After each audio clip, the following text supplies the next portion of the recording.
met Melhoff, I would be a sixth generation German from Russia. You really think about what happens for that to happen, the absolute intense situations that these people went through.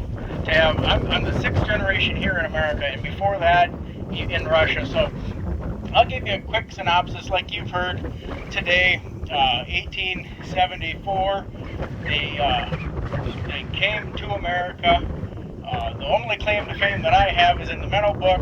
It says Ludwig Melhoff was my great-great-grandfather was the first to homestead north of Menno, and he's right back here now. But anyway, so the Kassel Church was then, that year was actually organized.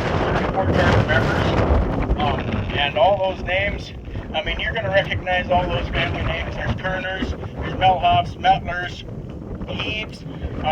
You're going to see a lot of those Menno names around here. But 34 charter members. What that proves is they came to America as Christians, as believing Christians for the very desire to practice their religion in peace and on their own way, because they realized in Russia it was getting harder and harder and harder to handle that. And so, like you heard today, Bonenkemper and Reverend Orrs both instituted and instigated a lot of that movement to this country. What you see here is, so if they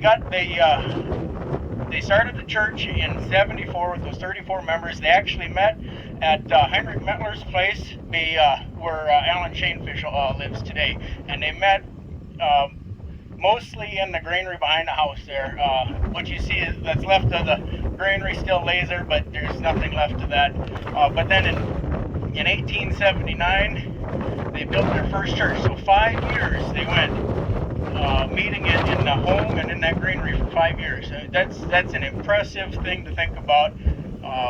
That the Lord was that important to them that they would meet together in a cold granary in the middle of winter for 5 years, and then they finally built the Kassel Church. It's set just east of the marker here. Until 1967, that church was they worshipped in it weekly.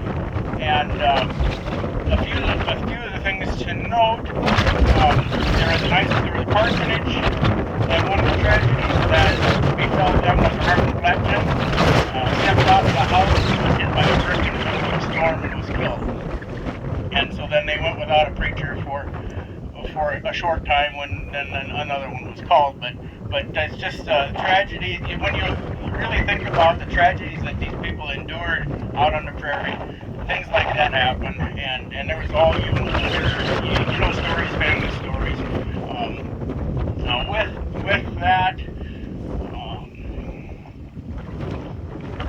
these people, when they got this, so when they decided to build a church, they went to Yankton to get the bricks for the foundation and ox carts. It was a 2-day trip there and a 2-day trip back. And that was the seriousness and importance that this church building was to these people.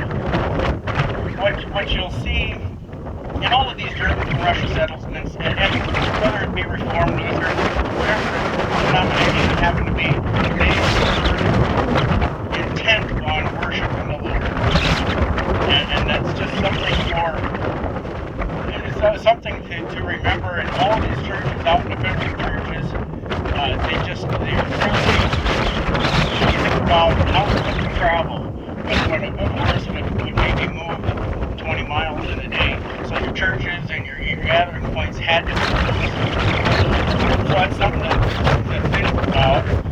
With that,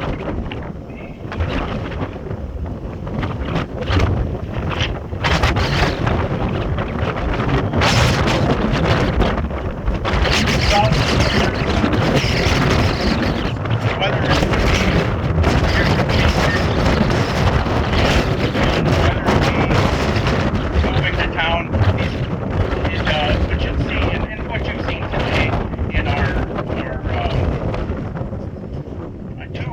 is just a continued preservation of the faith.